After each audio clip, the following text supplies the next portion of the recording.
Patty Simpson with Simpson Math. Let's look at the complement. First, remember that the probability of all the possible outcomes of an experiment should add up to be 1.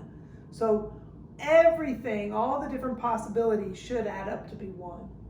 Here's an example of that. Given the experiment that we're going to have 2 children, find all the outcomes and their probabilities. We looked at this earlier with 3 children. So with 2 children, on the first one, I could have a boy or a girl. And then on the second child, I could have a boy or a girl. Or I could have a boy or a girl. So my outcomes for this are boy, boy, boy, girl, girl, boy, or girl, girl. That's my symmetric sample space. The sample space itself are just, well, I could have 2 boys, I could have just 1 boy, or I could have 0 boys. So let's just look and see the probability of each one of those. The probability I have 2 boys, well, it's 1 out of 4. So I have a 1 out of 4 chance of having 2 boys. The probability I have 1 boy, well, there are 2 ways that I could have 1 boy out of the 4. So 2 out of 4, or 1/2 is my probability that I have 1 boy.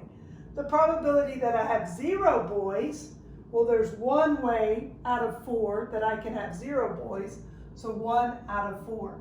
So these are my different outcomes. My x values are 2, 1, and 0. And the probability that I get that x value here is at 1/2, 2/4, and 1/4. Later, we're going to call what I've just created here a probability distribution, where I've made a distribution that shows all the possible outcomes and their probabilities. Notice that when I add them together, 1/4 plus 2/4 plus 1/4, that adds up to be 4/4 or 1.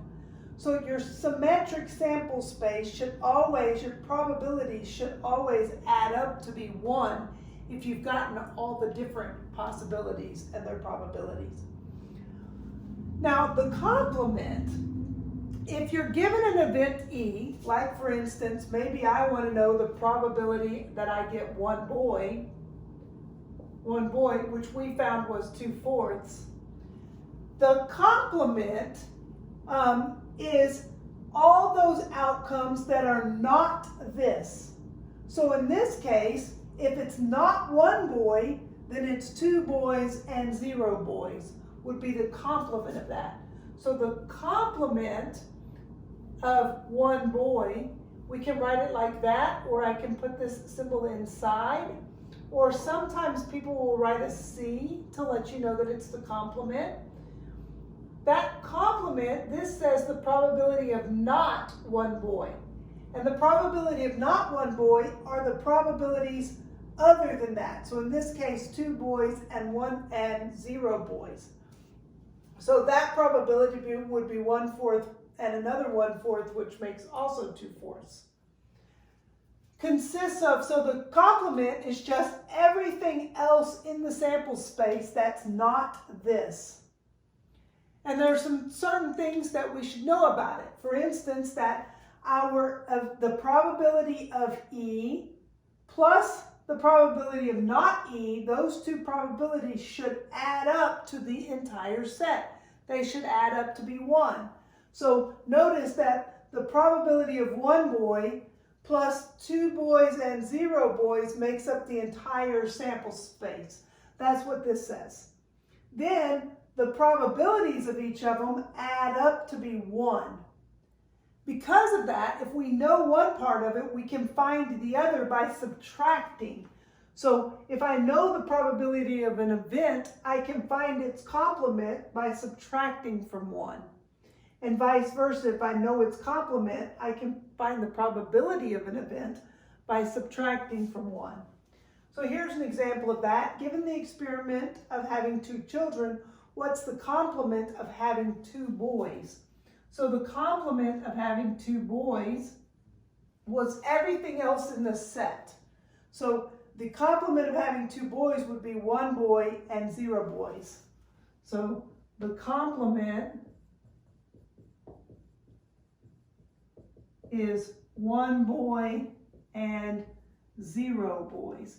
Now, if I wanted to know the probability of that complement, then I could say the probability of not 2 boys is equal to 1 whole thing minus, well, the probability of 2 boys is 1/4.